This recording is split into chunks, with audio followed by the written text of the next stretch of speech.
आषाढी वारीमध्ये वारकऱ्यांचा जोश बघितल्यानंतर बऱ्याचशा लोकांना पंढरपुरातील पांडुरंगाचे दर्शन घेण्याची उत्सुकता लागली असेल।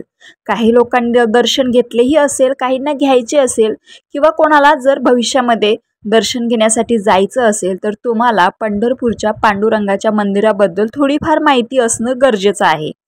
तर सुरुवात करूया आजच्या व्हिडिओला। पण त्यापूर्वी तुम्ही जर माझ्या चॅनलवर नवीन असाल तर चॅनलला सबस्क्राइब करा, कारण मी वारकरी सांप्रदायिक, आध्यात्मिक आणि धार्मिक रिलेटेड व्हिडिओ तुमच्यापर्यंत पोहोचवत असते। विठ्ठलाचे दर्शन घेण्यापूर्वी पुंडलिकाच्या समाधीचे दर्शन घ्यावे अशी प्रथा आहे। पंढरपुरास भीमा नदीचा प्रवाह अर्धचंद्राकृती आहे, म्हणून तिला चंद्रभागा म्हणतात आणि तिच्याच वाळवंटात पुंडलिकाची समाधी आहे।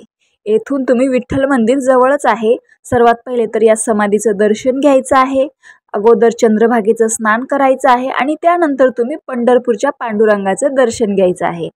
मंदिर हे पूर्वाभिमुख असून त्यास तटबंदी आहे। त्याला एकूण 8 दरवाजे आहेत। पूर्वेकडील महाद्वारास नामदेव दरवाजा म्हणतात। तेथे रस्त्यावरून पोहोचण्यास 12 पायऱ्या आहेत। त्यातील पहिली पायरी ही नामदेव महाराजांची पायरी।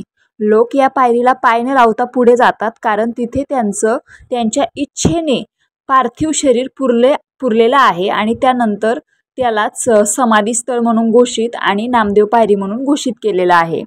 संत चोखामेळा यांची समाधी या पायरी समोरच उजव्या बाजूस घराच्या कोपऱ्यात आहे। आत जातात छोटा मुक्ती मंडप आहे।